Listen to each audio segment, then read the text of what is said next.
Hey there, Mark Brown. I am pumped for today's guest because we have talked about how to be unforgettable, interviewing some of the best presenters in the world. But today is different. Today, we're going about how to get yourself in front of clients, event planners, and bureaus. Mark? Well, I tell you what, I am flat excited also because I believe today the content everybody's going to get, they'll be taking notes forever and ever. It'll change the way they look at preparing themselves to meet the meeting planners, their clients, and tell you what, I can't wait. Let's do this, man. Anyone can give a presentation. Few deliver unforgettable presentations. What's the difference? You're about to find out. Welcome to the Unforgettable Presentations Podcasts with your hosts, world champion speakers and coaches Mark Brown. Your life tells a story, and there's someone out there who needs to hear it. And Darren LaCroix. Stage time, stage time, stage time. Ready for some powerful presentation ahas? Let's dive right in.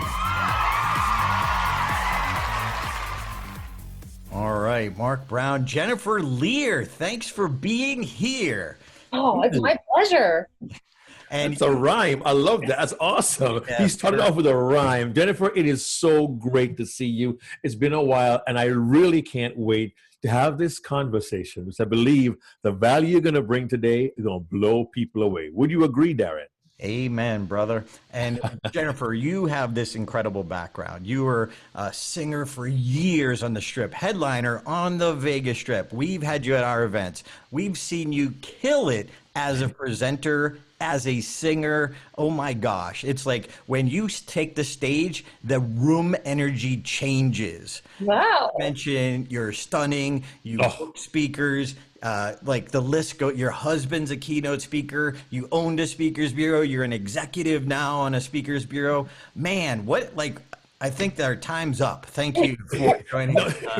The question becomes, the question is, what have you not done in the industry? And I'm sure everyone listening wants to know, what's the backstory behind Jennifer Joseph Lier and the industry of entertainment and speaking?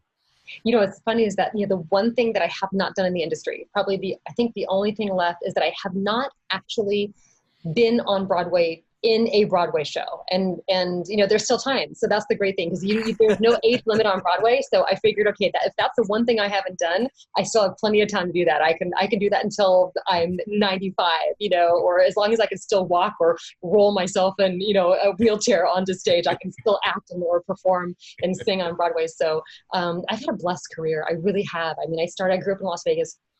And I fell into the entertainment industry. I was auditioning. I was actually singing. I was trying to make some extra money singing karaoke in Las Vegas at the time. I was just trying to earn some extra bucks, because back that time the karaoke bars were super popular, and they were giving like $100 to win a contest, and that was a lot of money for an 18-year-old. So yeah, sneaking into bars and singing and just doing my thing, cutting my teeth on how to perform and how to handle a microphone, handle the crowd, handle adversity.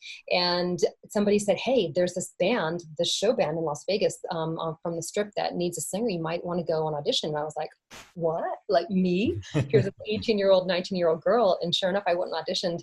And the guy, I lied about my age. I said I was 24 because you had to be 21. And I said I was 24, and I was as green as can be. And he gave me a shot. Like, he knew I was hungry. He knew I was motivated and wanted to be a part of it. So he gave me a shot. He gave me a shot to be in this band. And sure enough, I was 19 years old, youngest performer on the Strip at that time. And I performed for many years with him, and then graduated on to going and performing in shows and traveling the world and opening for Don Rickles, Wayne Newton, being on TV shows, having bit parts in movies, being a spokesperson for companies, having all of this wonderful experiences and journeys through the world and the life of entertainment. And whatever I could get my hands on, I wanted to do and learn and experience. And that's what I did. Yeah, Mark, a lot of bureau executives have never been on the stage. So you understand it. Ouch, Darren. No, I'm saying, which is awesome for Jennifer, that she brings a unique perspective. She gets it. She knows the life of a speaker from her background. And Mark, I have to just like brag on her for one time. She sang at my church and she killed it. And we're standing in the lobby talking, and like fans, like I've never seen this with a worship leader. Fans come up and start talking to her and asking her questions, because she operates at the world-class level. She's amazing. That's But so didn't they know that Darren LaCroix, the world champion, was there? No, Jennifer was there. You got upstage, dude. What can I tell you? That's a good thing, though. But boy, I will say my number one fan, though. There's no question, because Darren is 100% my number one fan and president of my fan club. I'll tell you, it's interesting that you said that, Darren, because so I married a keynote speaker. I had sat next to this guy on Southwest Airlines that was really cool, really interesting. We were both flying back from Phoenix into Las Vegas, and I find out that he's this keynote speaker. And I thought, well, now I have been performing in corporate events. And so my home base is always Las Vegas. Yes, I go off and do contracts and perform around the country and internationally, but I always come back home. And I understood that I could put stuff together for the corporate event industry. So performing for banquets, for cocktail receptions, emceeing for conferences, things of that nature. So I understood the world of that really well. And I would see speakers. And of course, at that time, I knew Tony Robbins and Og Mandino, Dennis Waitley, and Zig Ziglar, all of the greats, right? But I didn't know that there was actually a business for that or an industry for that. And so when I met my husband, he and I had a lot to talk about, because we saw a lot of parallels within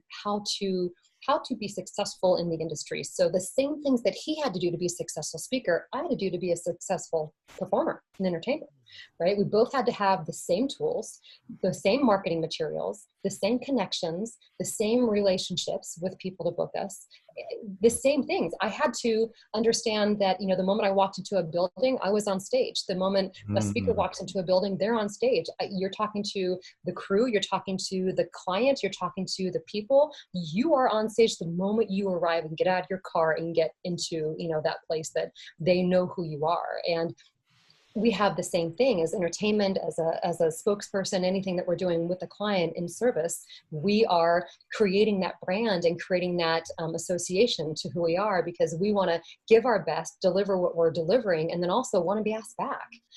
So just like speakers, we could be asked back time after time, event after event, year after year. And so, even just down to that nuance, we had almost identical businesses, just at different formats and at different times of the day. And so it was really interesting after I wanted to get out of the entertainment industry per se, because it was always still keeping me out at night. And I wanted to be home with our kids and have that family environment and be able to go to football games and volleyball games and practices and things of that nature. And so I knew I had to get out of that nighttime experience. And so when I was ready to make that transition, I had already been understanding Dan's business to a great level, because we had been married for several years already, and I had understanding exactly what he did. And so it was at that time he said, you need to consider coming into this business in this industry. This is what's interesting, is that I was a performer. I was a singer, and I could learn any content. And I could learn a company's information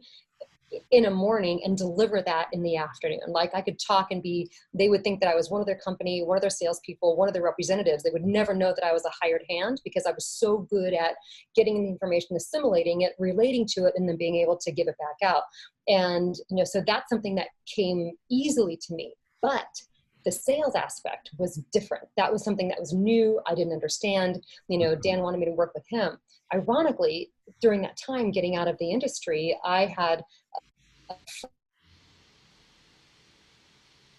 space who needed somebody to run their event business. And so I was consulting with that. And that was here in Las Vegas, beautiful Polaroid Museum. And I was able to leverage all of my contacts, all of my event planners, hotel salespeople, destination management companies, and sell this a great event space. And so I knew I could learn anything. So I had to learn catering, event management, things of that nature, and did it, loved it.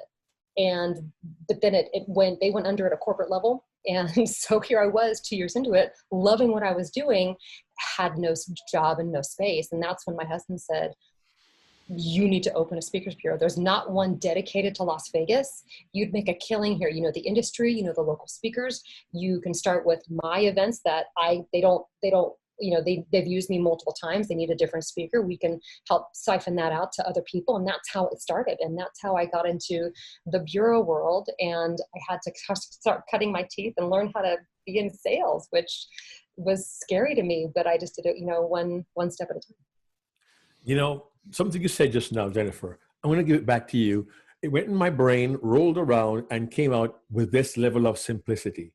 You immersed yourself in every aspect of the industry to be better at running a bureau. Oh, yeah. Now, I want to sit here just for a second, because what it says to me is many of us as speakers, we want to be good speakers, but we don't immerse ourselves in the business of speaking. And the NSA, National Speaker Association, generally helps us, but we're told to work on our craft, work on it, get some stage time. But it really made me realize if we want to excel in the industry, we need to do what Jennifer did and basically immerse yourself, leverage your contacts, and lean on people, learn from them, and become better at what you do. And I'll be honest with you, I know I'm a speaker, and even the person who was my mentee, Darren LaCroix, has mentored me in various areas of the business. And once in a while, I'll send an email blast, and he'll send me back a crying face. Oh, you're a content marketer now, and he'll cheer. But the point is, you immersed yourself in the industry to understand what the industry was about, and you saw similarities early between what you were doing and what Dan was doing. So what would you say then, in your words, Jennifer, is the lesson for everyone who's listening to us today about that immersion in the industry? Oh my gosh. First of all, great distinction, like great understanding of what I did. I think that's so powerful. So many speakers want to speak. And I see that with entertainers too. You have a musician, they want to play music, but unfortunately, you have to do the business side of the industry as well. And so there are so many great speakers with wonderful messages, but you have to attack that business side. And so if you don't have the business coming in to where you can hire people to do that for you, which we would all love that. Every artist wants that. Every speaker wants that. We all want to not have to do things that we're not good at. But I am here to tell you is I was afraid, look at me now, I was afraid to talk to people. I was afraid to come across with my thoughts, my understandings, my learning, and be able to talk to clients about this industry. And I can do it in multiples without even thinking, and it just flows out of me now because I've been doing it. And so every single speaker needs to understand, to be successful in this industry, you have to have a conversation about yourself. You are your best promoter. You are your best marketer. So learn how to have a voice for yourself. And even though it's uncomfortable when you first start, it gets easier as you move forward. The best thing that I've learned from my husband and also from Darren is that just start. You will get better, and people will forget. If you make mistakes or you think something wasn't as good, it's okay, because you're going to come out with something different tomorrow and next week and next month. And people will forget anything that you might have done in the past, because things are so disposable right now.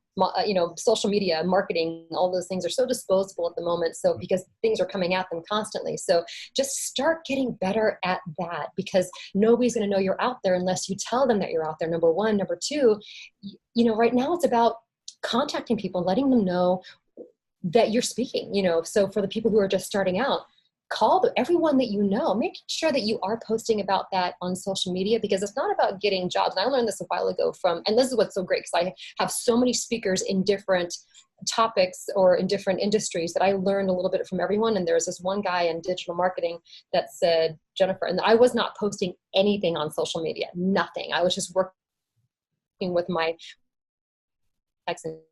And then he said, I need you to start posting stuff on social media about your speaking or about your business, because not that you're going to get hired next week or next month, but when somebody comes across a need for a speaker, they're going to go, wait, I saw some. Oh yeah, Jennifer Lier posted about that she owns a speakers bureau and is hiring speakers. And so he said this about being your brand, what you're doing. And so there's all these little nuanced ways where by talking about it, whether it's in person in conversation, talk to your friends about that. I've been speaking, I've been doing this, I've been talking to this company. Everybody's going to come, everybody always wants to help, so especially people in your circle. So people that you are that you're talking to and communicating with and working with, colleagues, friends, things of that nature. are always going to keep that in mind when something comes up, because those are your low-hanging fruit, especially if you're just starting out. Businesses that you know, people that are in your area, join your chamber of commerce, join your local associations, and start to get your brand out there. And number one, it's great for your ability to communicate what you do, your marketing, your branding, and you'll get people wanting to hire you for events. And so, yeah, it's about being able to talk about what you do, communicate, and know that, especially in this industry, you're helping someone always. And so it's easy to talk about how I can help you, and it's easy to talk about, what I can provide for you and your company and to move forward. So I know we're probably not structured here, but, I'm glad that you brought that up. And that's something that's so important. Immerse yourself in the things that you know you need to do to work, to get hired, to build your business. So Jennifer, obviously on the top of everyone's mind, when we're recording this is June 2020. Let's just touch in on the climate. What do you see happening now for, we help people who are corporate presenters and pastors. We know your expertise in your area is professional meeting planners and event planners to get people hired. What's the state or the climate of today right now? What's your insight on that? Because I know that's one of the reasons people are listening to this for sure. And again, things will change after this. So depending on when you're listening to this, it may be different. But right now, Jennifer, because this will come out in a week. So Jennifer, what's your take on the climate? Right, and it could change tomorrow as things are changing daily in our world, right? So of course everything's virtual. When everything happened and the moment went down when our lives changed forever, and they put on the stay-at-home order, all of our events in March, April, May, June, actually March, April, May canceled. June, people were waiting because they really thought maybe we go back to work the end of April, and that didn't happen. And so as the next months would roll in, everything was canceling or rescheduling, not canceling, but rescheduling events for later on, either the year or in 2021 for then June and July. And so everybody was almost in this holding pattern. But what I did see, this is what's really cool. I think this is a wonderful opportunity for people, even who are just starting out in the industry, because they can get their feet wet into virtual events. They can start speaking more because there's more advantages here. People want content. People want speakers now in education to be delivered to their either association members or their company teams. And so there's a lot of availability out. People want they want information and education. But what I'm seeing now is, of course, everybody went virtual for the March, April, or for the April, May, June events. The ones that went off in April and May, super successful. So where companies were afraid of virtual, they now see if it's done right and well, oh my gosh, it can even be better than an in-person event. So we are missing, right? So we are missing that in-person touch communication thing, connectivity, but it's almost more intimate because when somebody's speaking, you're looking right into their eyes. You're really seeing their face up close. They're seeing it, depending on the format, they're seeing a sea of eyes as well. And so they're connecting with everybody. And I hear the speakers are really enjoying it. Companies are loving it. Teams are loving it. And they're having great feedback, great success, because also there's that chat availability too, so people can ask questions real time or at the end of their presentation, so they can get their burning questions answered where maybe before they wouldn't have that availability. And it's just, people are embracing this thing called virtual presentations, and that's not going away. So and question on that, piggyback question. So since this is happening now, in your opinion, from your experience, what is it to be unforgettable as a presenter right now and this virtually? What do you see? I know a lot of people saw Jason Hewlett. Hewlett, yeah. Everyone saw his video, or many people did. If you didn't, go check it out, but showing how he could deliver. I was blown away. That changed the industry right there. But what is your interpretation of how can we stand out virtually right now and still deliver for the client? Absolutely. So great question. And in fact, I just did another podcast about this today with some industry professionals, Speakers Bureau industry professionals, and they talked about the fact that you can't just come on and rely on your personalities and stories anymore. That's not it.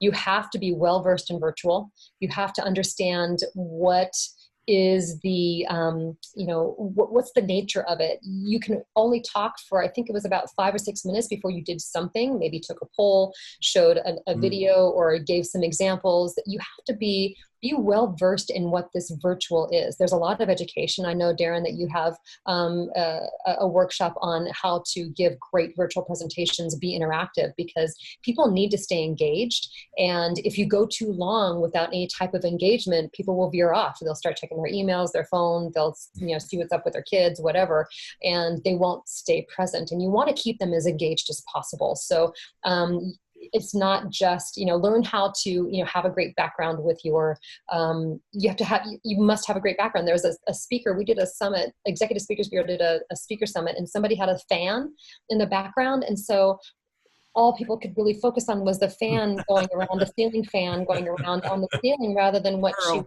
saying. And I mean, that's just kind of like virtual 101. So do your homework, go and find out what you need to do for a virtual presentation. Be well versed in the technology, because I see virtual presenters where they have, their PowerPoint flying in or is to the side, and they're asking questions. And like I said, it's so cool. They're doing real-time polls. They're doing breakout rooms. So they're getting people involved and discussing things. It is stepping up as a speaker, I have to say. You no longer just standing on a stage, being engaging, telling stories. It just won't fly as much today as it did before. So you just have to, again, here it's being immersed in what's different. In entertainment, when I was in it, there were times where, things changed in entertainment all the time, and especially in Las Vegas. There would be a time where all of a sudden there were no lounges, and it went to all ultra lounges. And so if you didn't diversify, if you didn't learn something different, or learn how to adapt and or go a whole different direction, you weren't going to be working. And so, you needed to look at things and go, okay, I can adapt to this, and maybe it'll go back, maybe it won't. But now you have this whole other set of skills. And so as a speaker, it's important to adopt that for yourself, and, just be engaging. Make sure that you're practicing, practice doing some kind of virtual. If you haven't done it before, make sure you're going on there and working, whether it's by yourself or you have a few friends on there, and ask questions. How was that? Is this keeping you interested in, am I staying engaged? So, and that's would be my suggestions. Well, thanks, Darren. That sounds a lot like using pace elements to keep the audience engaged. And we talked about that in one of our earlier podcast episodes. And I appreciate what you said about not just bringing your content, but you have to really be able to switch it up and keep people engaged. And I know some people that get kind of scared about virtual. And I also know, in a very honest way, that many of us as pro speakers felt the financial, not pinch, we felt the financial punch when the meetings industry said, okay, we can't go to hotels and convention centers anymore. And we have people that's where we live. We're on the platform. We are great. We've got our PowerPoint. We've got our props. We've got everything we need. And now we're being told, if you can, you want to be in a little box, a 12-inch or 13-inch box on a screen. Maybe you can stand in front of a white wall or a virtual background, or maybe you're going to sit for an hour and conduct this workshop. What are you hearing from presenters who have had to make this drastic change to try to stay afloat during these difficult times? How do you advise them to change or adjust or adapt, specifically to keep getting their fees in a virtual world? Absolutely. Great question. So first of all, you brought up something really important too. If I know me, and I can have a lot of energy face-to-face sitting down, but I know that I'm better when I'm standing and moving around. So if you are that, make sure that you have your setup that way. You have more energy that way, go ahead and do that. There are no rules right now. Do what's good for you. That's going to be good for the audience. And so experiment, investigate, create, be creative, do something different out of the box. This is going to stretch you this time, 100%. And it's going to be good. It's going to be good for you and good for everybody. Now with, as far as being able to command fees close to where you were before, or even at 50% as much, it's important to know that when you are, if you're working with a bureau, we're doing that on your behalf. So we're communicating to you guys, we're committing to the client why the fee is what it is and what's behind that. And as I've been advising some speakers that I've been working with on, when they ask me like, how do I do? I'm starting at 50%. Do I stay there? I'm like, well, no, one thing I want you to make sure that you tell people is, what is your fee? When you're showing up in person, if your fee 10,000, 20,000, I want you to talk about that. And then yes, I want you to be sensitive to the current climate with everything, and maybe start 5,000 less, or maybe if you're 10,000, start $2,500 less. So start at that 7,500. So normally I'm 10,000. I'm offering my virtual events for 7,500. And, this is what I give. This is my content. This is my value, because I want you to remember that this is just because you're not traveling anywhere. That's not what you were paying for before. You were paying for that person's intellectual property, their information, what they put together, and how they could change both your company or your team members real time, or the revenue, or anything that's going to bring you this enormous ROI.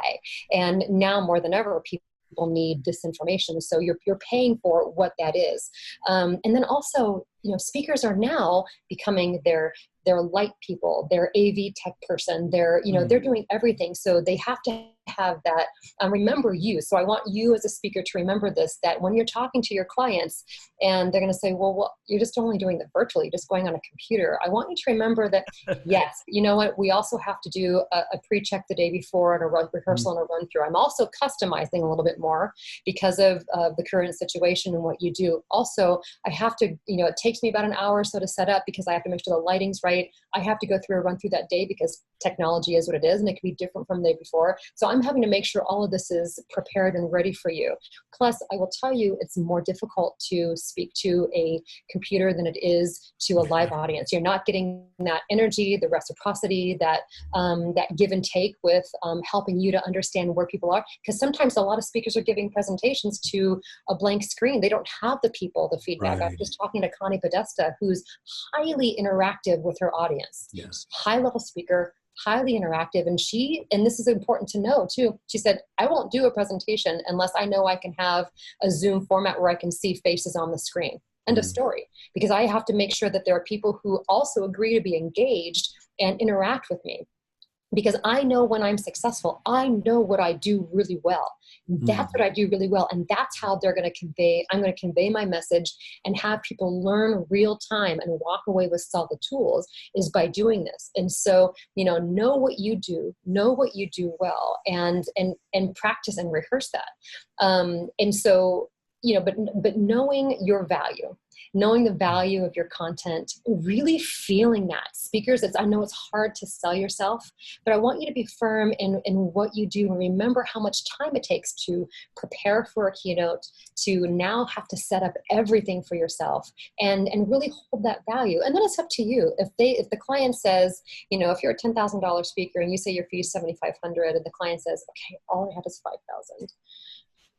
Is this possible? And then you can look at that and say yes or no. You can look at that and say, okay, is there any way that you can find another 2,500? Or if they're really stuck there, then it's your job to say, to accept or not, or to say, yes, I'd love to help you. I know that you would be, and maybe you can also tag something else onto that. So, hey, if you only have 5,000 for this, maybe we can add another second in a few months, or follow up. And can we add another 2,500 on for that? So you're actually going to get two for the price of that 7,500. So you're getting more money in your pocket at that time. Or if you have online content you can deliver. So there's ways to package certain things to make sure that there's that value or perceived value from the client that you can add in there. And I know, Jennifer, it's our job as speakers to supply you as an executive, an executive for a bureau, with the right marketing tools to help you sell us. And I know a lot of people, I know that sometimes there's emerging presenters who are listening to this. If you're listening to this, you got to get your materials up to a certain level before you even reach out. And that's like number one. So what, to you, in your opinion, what makes, well, maybe we should common mistakes. So what makes, let's just start with demo videos. Let's focus on demo videos now, because that was one of the critical tools to being hired. How do you have a good demo video? So first, what are some of the mistakes that you see in a demo video? And then we'll talk about what are some attributes to be unforgettable. So first, mistakes. I think mistakes right now, or at least in even in the recent past, is demo videos that are too short when they go, oh, well, I thought it's only supposed to be 1.5 to 2 minutes. And then they only have these little sound bites. The challenge is that anybody can put that together and look like an expert or look like an extraordinary speaker.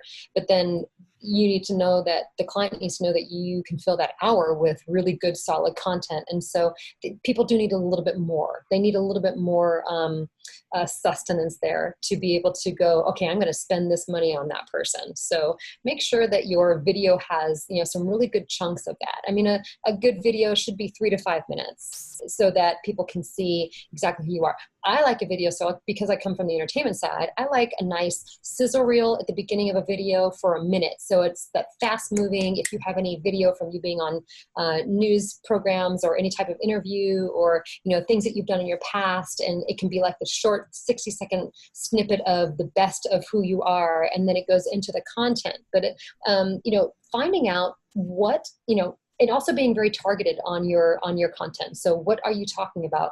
What is your speaking topic? Being very direct and very concise about that in your videos, so it leaves no question to the person who's viewing the video what you talk about. Because right now, a lot of people get very vague and they'll work on their demo video without other people seeing it. And then we watch it and we go, okay, what? Okay, so give me some solid, good stuff, and, really find those places. If you don't have any on stage, put yourself in front of a camera doing a documentary interview, because those I've always found will supplement things that maybe you didn't capture on camera when you were on stage. You could talk about, the challenges people have, and then you talk about how you fix or how your content fixes those challenges. And so, find out what the pain points are, and then go right into what you deliver to fix that, and how that is. So typically the videos are showing a few different things. They're showing who you are, your past, maybe your credibility, things of that nature. It's showing your availability or your ability to present, and it's also showing your content. So, people are looking for those three things as far as wanting to invest in you, and then having you in, or either going to the next step and having that phone call of, yeah, we want to hire you, or, we're looking at 2 or 3 people. This is going to be the determining factor, but you want to get to that level so that you can get on the phone with them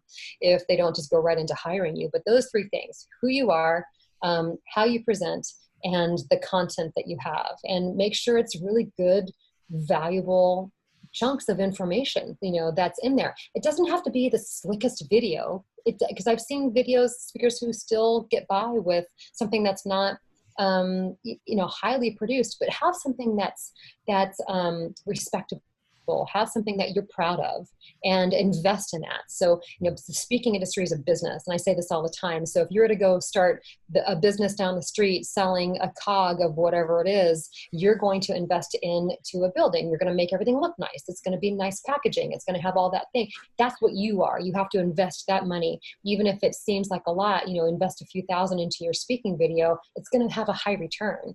Remember, this industry it commands that type of money. So you're able to invest in this. And it's not going to be the only time. You're going to have to invest in it in the next couple of years. You have to have a new video every couple of years, because you have to be changing. Yeah. Your content better be changing, is what I have to say. That was a big aha when we talked to Mike Rayburn. It's like, as soon as he finishes one demo video, he invests thousands upon thousands in it. As soon as he's done, he starts working on the next one. It's like a big aha. Yeah, and right now I want to hold your thought right there, Darren, because I want to talk about today's climate too. So that's the basis of a video, for people that don't know. But in today's world, it needs to be not just if you're sales, leadership, culture, whatever your topic is, connected to what's happening right now. Connected to, because people don't have good imaginations. And so from the entertainment side, when we were presenting a show, how this is going to look, we had to literally draw everything so we can get visuals and illustrations on how this costume would look, how the staging would look. And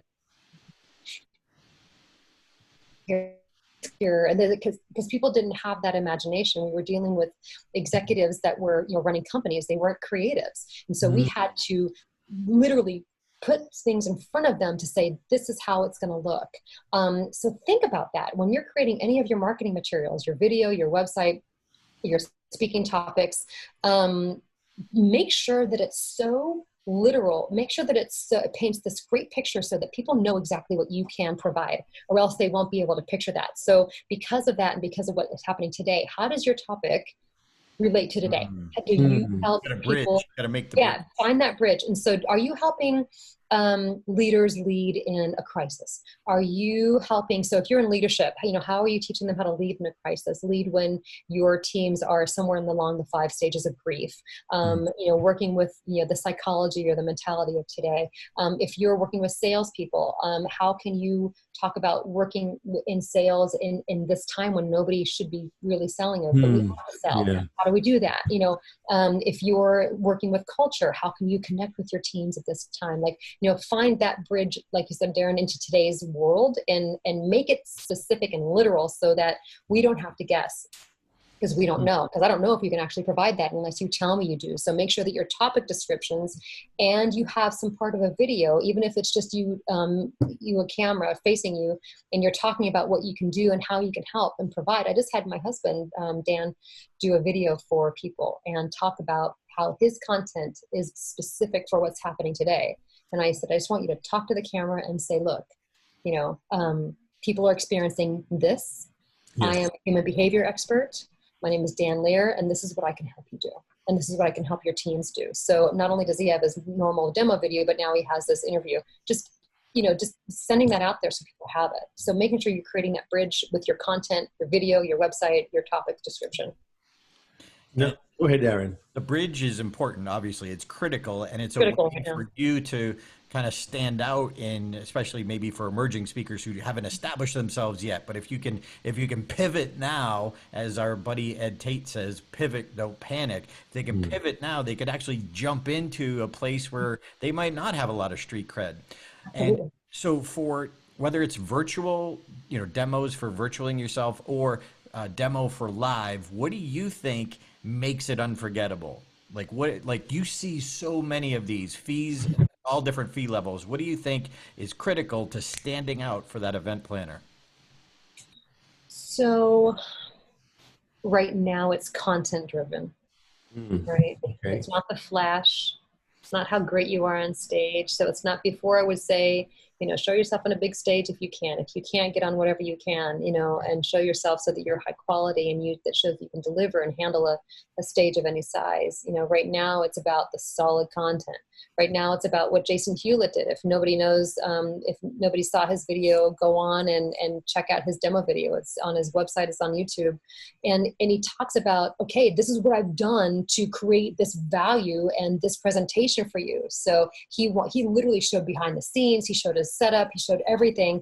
And, you can show that so people go, oh, he's serious. He's not just a computer and a microphone and a PowerPoint. He's really got his stuff together and he's delivering, and he's worth the value of whatever he's charging for his keynote. And so, that's how you stand out. I mean, I looked at the effort that he put into his video and I was like, holy moly, if we can't sell him, what can we sell? And so, I mean, that's the truth with everything. But even still, I mean, there are a lot of speakers who are high level that their content speaks volumes right now. So whether they're marketing, social media, anything else, they're already so established in the industry, they didn't have to change anything. But if you're new, or if your current video maybe doesn't have a relation to what's happening right now, you need to be inventive and make sure that it's a good production value, and make sure that it's interesting, make sure that it's something that if you were to go and look at, you would want to buy. And so I don't have specifics for you, Darren, on that one. It's just really about making sure that it's high level. If you're going to charge, $10,000, make sure it looks like a $10,000 video that you paid for. That's always been the rule of thumb. If you're a $25,000 speaker, you better make sure that video looks like a $25,000 speaker. Don't be. So research other people who are at that level, see what they're doing, and you've got to at least have that production quality. And I know last week, Mark, we talked to Mark Scherenbrock. Yeah. And I was just checking out his demo video as research to prepare for the podcast. And on it, he had this great story. It was 90 seconds long, where he talked about his dad and going to the Vietnam Memorial. And I got choked up, and it was 90 seconds. I was like, ooh, that's good, because it creates that connection with me, the viewer. So finding those right pieces of content or those right chunks. I know you said you like 60 seconds of sizzle, and then we got to get to the substance. And that's what I see as a good substance chunk. That's your keeper, Darren. That's your keeper. So clearly the demo video was helpful. So let's just say I'm an emerging speaker and I'm told, okay, I've got to get a video. I'll invest time to put a video together. I'll get my friends to make an audience and I'll get it filmed, and that's fine. But is there, now Darren, you're going to go through a couple of things that are do's and don'ts kind of, but is there something else that is an absolute must have if I'm going to engage a bureau? Because there are people who are very skeptical about bureaus. They don't need me. I don't know. Will I even need them? I see my name on 85 different bureaus. Where do they even find me from?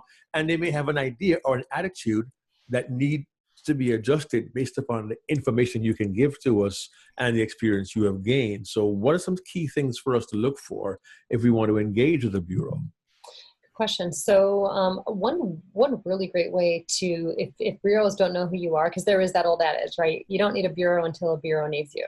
Right. So until I find you, like I'm looking for a certain topic or a certain presentation style, and I happen upon your website, or I'm looking to find, somebody with your specialty information, that I find you and go, hey, I'm interested. I'm going to submit you for this client, send me all your stuff. I'm going to put you onto the website, so that's one way that it happens. So make sure that your SEO and your website is killer. So make sure that your marketing materials, so that if we happen upon you, we want you a part of us right away.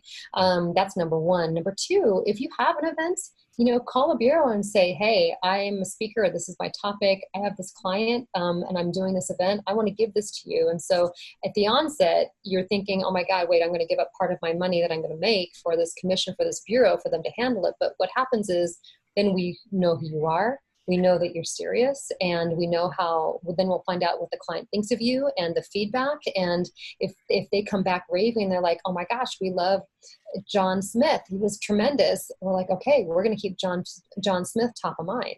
We're dealing with thousands of speakers. And so when we have the speakers that are constantly, a great partner for us, and that they get us whatever we need. They have fast response times. They have great promo materials. That's why the website, it is a simple thing, and it doesn't have to be over the top extraordinary, but it has to be really, really good for what it is. And look at some other high level speakers. And we were talking about that, Darren, when you were mentioning that, go onto bureau sites. They're public. So find who has a higher fee and look at their marketing materials. Look at what they have. If their marketing materials aren't spectacular, look at who they are. Because if they're a CEO, then they don't care. If they're like, somebody in Google, they don't care about all that stuff. They're flying on who they are. So they're not flying on their marketing materials. But if nobody knows you, you don't have a best-selling book, and you're not a head of a high-level tech company, you need to make sure that your marketing materials are spot on. And so that's a great way, because we a lot of bureaus are really great with inquiries on, hey, I'd like to be a part of your bureau. So typically you'll go, especially the big bureaus, us, Executive Speakers Bureau, Speak Inc., Premier Speakers, Washington Speakers Bureau, Kepler Speakers, all those big bureaus we have somebody dedicated. So you call, you're interested in being on the site, and then you get uploaded. That's great. But how do you get the attention of the salespeople? Because we don't have time oftentimes to listen to a new speaker. But sometimes, right? So we're just too busy selling. And so sometimes those speakers can get attention for the bureau, and say, when we're able to go back in person, go visit the bureau. Most bureaus have brick and mortar buildings, and they have a lunch and learn. So go and you buy the bureau lunch, you give a 15, 20-minute presentation, you meet everybody and make sure you're spot on with everything. And then they get to know you, and that's really awesome for us, because we can see exactly how you interact. We can see your content, and we go forward from there. Yeah. And that kind of touching upon, I remember when I started working with you, I said, okay, Jennifer, how can I be your favorite? Like, what are those, what are those critical things that I need to do? Because you deal with a lot of speakers, a lot of different levels. What annoys you so I can avoid it? And what brings you to the top of the list, And I'm sure every person, every executive is a little bit different, but I'm sure there's a lot of commonalities. So I know you're just touching upon it, but if I could directly ask you, what does it take to be Jennifer Lier's favorite? Now, I know I am, but I'm just saying for the other people. Yeah, other people, yeah. And by the way, Jennifer, I'm looking down. I'm not, nodding off on you. I'm actually making copious notes on your comments. So we're going to give our keepers at the end of our broadcast, so you're aware of that. Yeah, please. Respond to Darren's question. How do you make us, how can I be your favorite is a question. How can you be a favorite like Darren LaCroix? So what it is, which was really fun. First of all, it's really fun being asked that question, because it's like, hey, how can I help you? You know, how can I help you? And I say that to now who are my bosses, Angela and Richard Shelp. I mean, they own Executive Speakers Bureau. And I constantly say, how can I help you do what you do? What can I do for you? How can I serve? And, you know, to have that aspect of things is important. First of all, asking the question is a huge win. And secondly, a few things. Have great response times. So if you don't do it yourself, have an assistant that makes sure that you respond to that person. You know, I have on my iPhone, there's a favorites list, so that it shows up ahead of any other email or text message. It has a star on it, so I know I need to respond to that right away. So fast response times is helpful. Are you available this day? Can you provide this type of content? Can you send me this if it's relevant and I need it? You know, when can you get it to me? So at least with the response, hey, I'm traveling right now, but I can get this to you first thing in the morning. Will that work? So, you know, just to be able to answer that, even if it's not a right away, you can get it to me where you can. Just let me know when that is, so then I can tell the client. That's one thing. Have great promotional materials. This is what I love about Darren. He's always changing his website. He's always changing his headshots. He's always changing his, adjusting and improving his demo videos. So he's always working on his business at the same time. And I know it's not the fun stuff, you know, it's the tedious stuff. Truly it is. And he can talk more about how he fits that into his day, because he's so busy. You guys are all, you amaze me when you run workshops and consulting and everything else, and you have to find time to work on everything else. But make sure that those things are up to speed, because those are your tools. Those are your promotional tools. Have a great website, a great video, a great headshot, and make sure you update your speaking topics. And so, you know, when I'm talking to speakers right now, make sure that your speaking topics are relevant. So have your typical topics, and then have your current climate topics, you know, as well, and what you can do for virtual. Make sure that that's on your website, that you can do virtual programs, and this is what you do. Start working on a video right now where you're showing what's possible, you know. But really, you're being great at your response time, having great promo materials, and then delivering. You know, once we book you for something, deliver.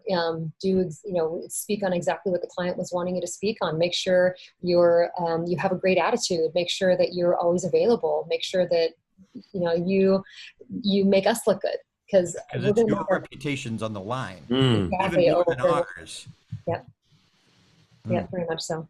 So, you know, I mean, those are the ways that you can help us, because it helps you, and you're helping us help you, really, ultimately. Well, you know, really quickly, I have to go back to the beginning of your response, because I want everyone to catch this. When I first began speaking back in the late 1990s, you know, it was just 25 years ago, the idea of a bureau was, what can the bureau do for me? How can the bureau book me?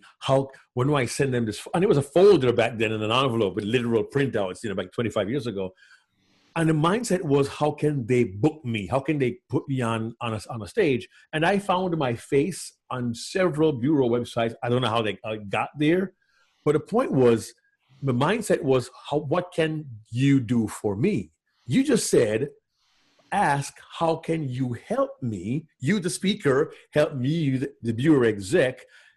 If I help you to make me your favorite, chances are you'll get me booked over and over again. So the key is, don't just ask, what can the bureau do for me, but how can I be so good with the bureau that they can't help but market me? And I think that's the key to your response. Darren?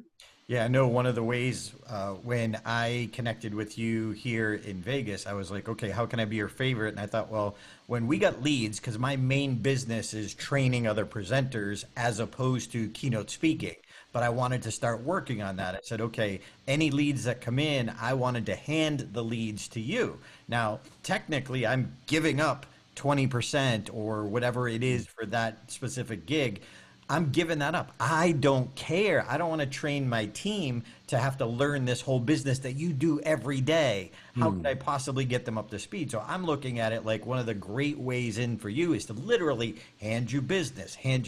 You start handing someone who's an executive for a speaker bureau, handing them gigs or hot leads at least. Yeah. Like, you're going to be at the top of the list, you know, but we've got to come with that intention. It can't be like trying to manipulate or look, they've seen it all. I'm going to say this for you, Jennifer and every other executive has seen it all and heard it all before. They can tell your intention. So, well, you know, like, we can sense it. You can sense it. So I'll say you can't. But I know people think that you have all these emerging presenters coming to you and it's like, book me.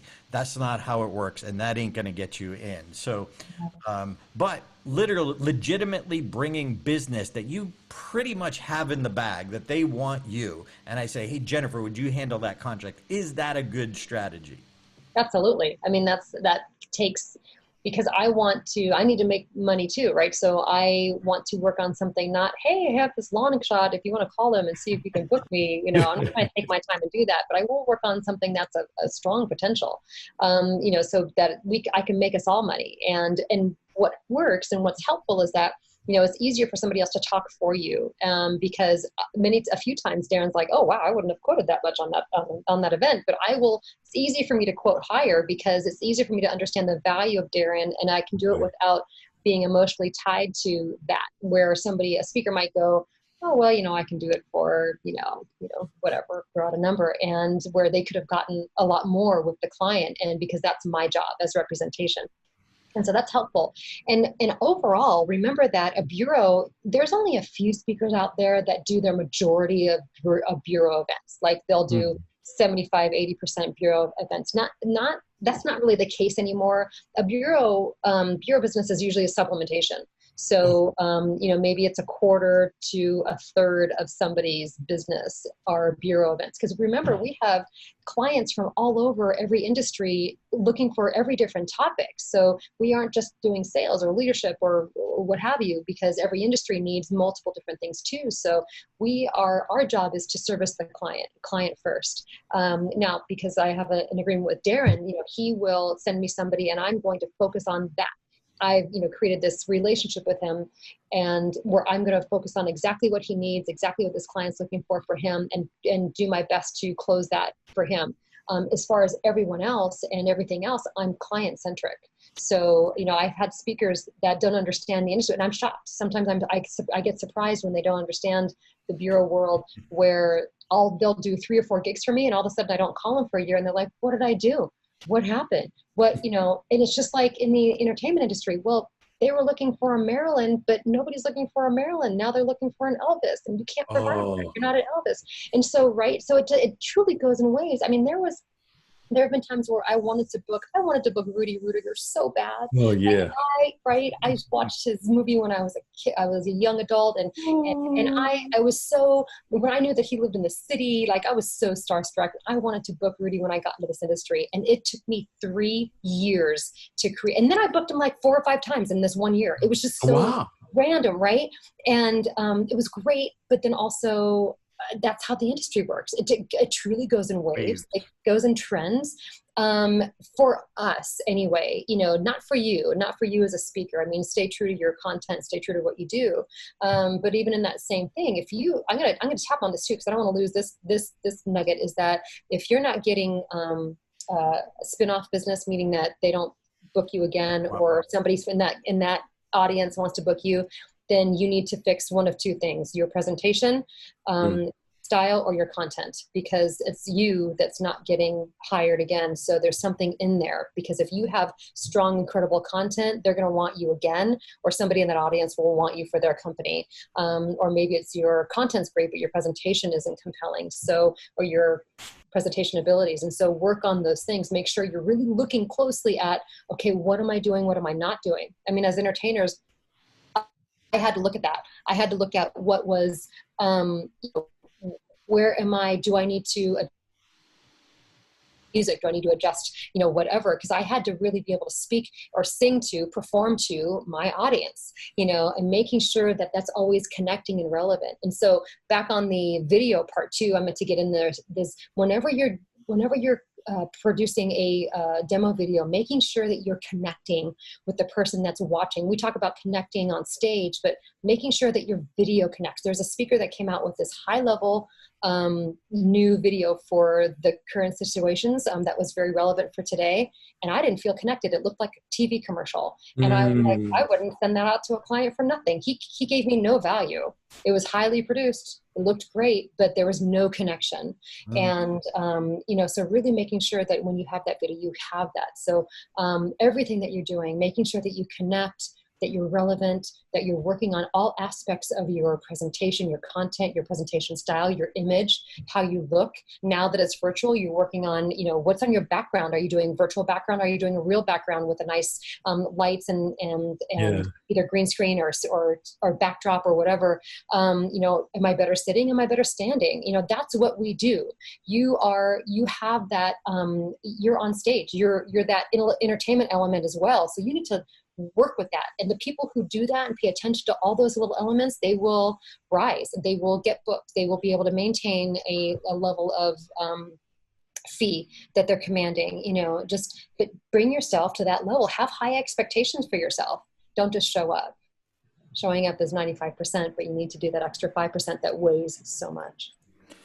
Yeah, and I have one more question, and then Mark, if you have anything else, what is the chatter with clients going back to what's the climate today? What are you hearing for conversations for your potential clients? What are they talking about? What are they concerned about? What is important to them?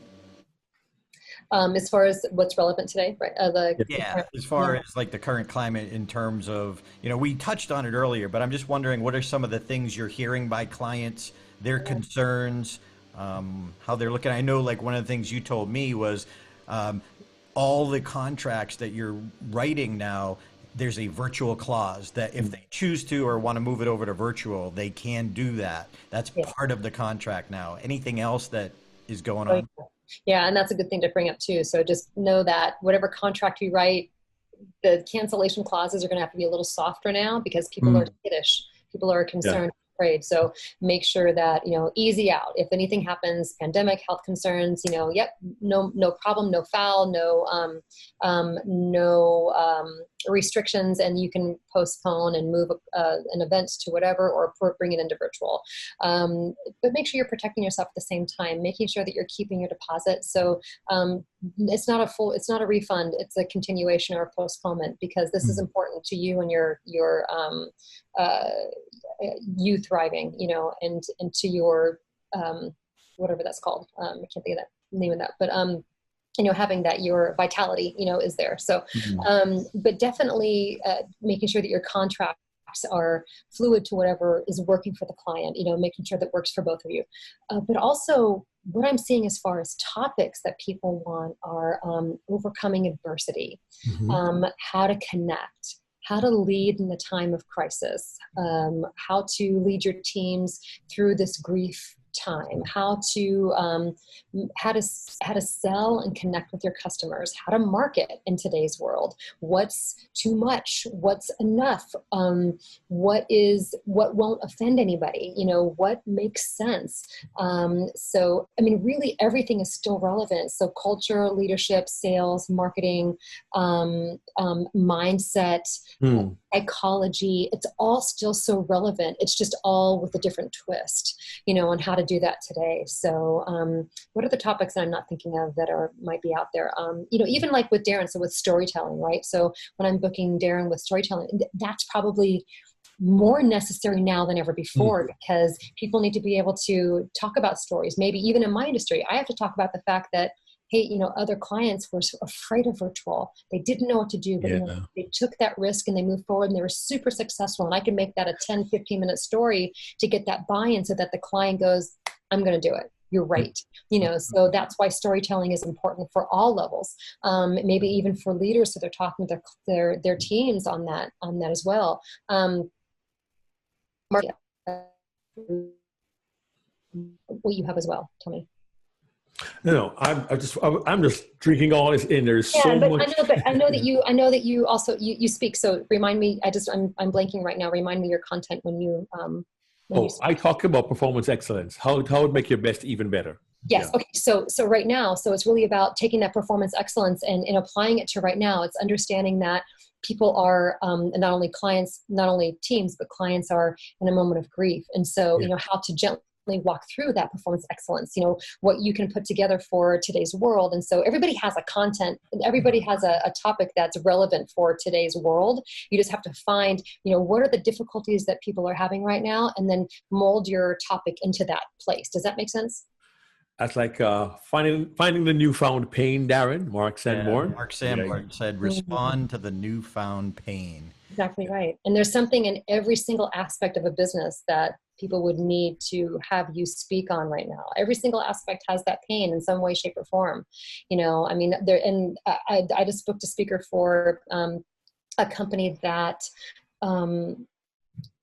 sent everybody home. They're working from home now, and they were a very people-centered company. They were very close, very all about, it was a large company, and it was all about the people first in their teams. And now they're having a hard time connecting, and people feel separated and alone. And so they're having a hard time being productive and moving forward. And so now they have a speaker talking about resilience, and he's an adventurer actually. So talking about the unexpected and how to overcome and how to have a mindset, understanding that you can still move forward with that. And so it's kind of like performance excellence, right? And having, knowing that these boulders are going to fly through, and, how do I avoid those things and still keep moving forward? And so, everybody wants everything right now. There's a lot of pain, there's a lot of challenge, there's a lot of adversity that people need to know how to overcome. And so, like you said, find the pain and speak to that and show how you can help them overcome it.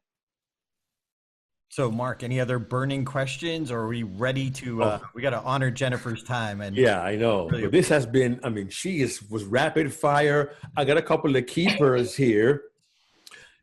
The moment you arrive on location, you are on stage. I love that one. Learn how to have a voice for yourself. Be assertive and speak up. Immerse yourself in the industry, not just in your skill set. Talk about what you do to help others to market yourself, and join the local chamber and local organizations to put yourself out there. Don't depend on the bureau to do everything for you. Remember, virtual is here to stay, so be well-versed in virtual. I love that one. You must experiment, investigate, and create. Don't just stay where you are, particularly with a demo video. Always be changing it every 2 years. It should be only 3 to 5 minutes long, and have a nice sizzle reel there as well, okay? Have strong search engine optimization on your site, strong SEO. And never discount the value of your content. Know the value of your content. With bureaus, don't expect bureaus to do for you, but ask, how can I help you? And as Darren would say, how can I be your favorite? Once you're with a bureau, one of the key elements is a rapid response time. And also ask, how can I make the bureau good? Oof. Man. All right, Mark, I got a few more here. I was taking some too, Jennifer. It was awesome. I love that you've got to connect your topic to the current climate. Connect your topic to the current climate. I love this. I never thought of it. Social media is disposable. It's gone a few seconds later. So just have that as a frame of reference when you think about your social media. I love you have to have the opportunity. New emerging presenters now have the opportunity to stand out. If they can adapt and pivot more quickly than those established speakers. So it's a huge opportunity. Do what's good for you. If you're better standing up, stand up. If you're better sitting down or having that conversation, that's why when we do the podcast, I like just sitting down. It's like, like fireside chat. I enjoy sitting down, but sometimes I like standing up. But do what's better for you. Yeah. For the demo, clarity. For your website, clarity. And then I like what she said, 60 seconds of sizzle, and then give us some substance. Now, I don't know if you use those words, but that's what I heard. And then in your demo video, who are you? Show us your ability and give us some content. Man, Jennifer Joseph Lier, thank you. And final question, what would you say to a presenter if you were having coffee, you and them one-on-one over coffee, and they said, Jennifer, I really love what I do. I really want to be unforgettable. What would you recommend? Look up Stage Time University and go and go to their workshops and sign up for their monthly membership, because you'll get all the information you could possibly ever want. And Jennifer, if somebody did want to connect with you or Executive Speakers Bureau, if there's an event planner listening to this and they're looking for somebody because they don't want to do the work of sifting through all of 1,000 presenters who could maybe do a good job, because they want you to do it because this is what you do. You know all the presenters, you know what they're good at, you know who delivers, because honestly, they want that relationship. They're taking a huge risk. Yeah. Their budget. So you help them with that. And it's the same price, whether they go directly to that big superstar celebrity or they go through you. It's the same price, which I think is awesome. And another reason to go with a Speakers Bureau. So Jennifer, where would they go to connect more that way? Absolutely. We give confidence in knowing that you're making the right choice, and we take care of the event or the speaker and the client relationship from booking to walking on stage and walking off stage. And so, yes, my email is Jennifer_Lier at executivespeakers.com, excuse me. So it's Jennifer, JENNIFER_LIER at executivespeakers.com. And you can find me on all social media. So go ahead and you can find me Jennifer Lier on LinkedIn, Jennifer_Lier on Instagram, and Jennifer Joseph Lier on Facebook. Yeah, just type in awesome. She'll come. Well, you guys are amazing. I love what I do, and I love this industry. I love working with such extraordinary people who give and help people all over the world be better and do better. And it's an honor to be here with both of you. Thank you for doing this podcast. And I know it's been of great value for all your listeners. I know you guys give such, you bring on incredible guests and you give such great content. So thank you for serving your community this way. Well, Jennifer, thank you so much for giving us time today. You've been running around crazy all day, almost like an octopus, hands in so many different places, but you gave us time and you brought your expertise, your experience to the world. And I just want to say thank you so much. And I can't wait to look at some of these nuggets again and look in the mirror and say, Mark, are you really doing that? If not, I know you'll hold me accountable. Jennifer, thank you so much. Darren, you can take it home. Oh, Mark, we have some work to do. Oh, yes. If you ever get a chance to hear Jennifer sing, she is unbelievable, unforgettable, and thanks for being a true friend and for giving us your time. Jennifer Joseph Lier, you rock. Hey there, this is Darren. I hope you enjoyed that program and you got some great insights from watching this video podcast. Now, we don't put all of them on YouTube like you're watching now. We just put a select few. So if you want to get all the episodes, you can go right now to Apple Podcast. You can go to Google Play, Stitcher, or Spotify, or check it out on your favorite platform. See if it's there for you. But we'd love to have you subscribe. Join us every single week for new content, new stories, and new strategies behind unforgettable presentations. Subscribe now.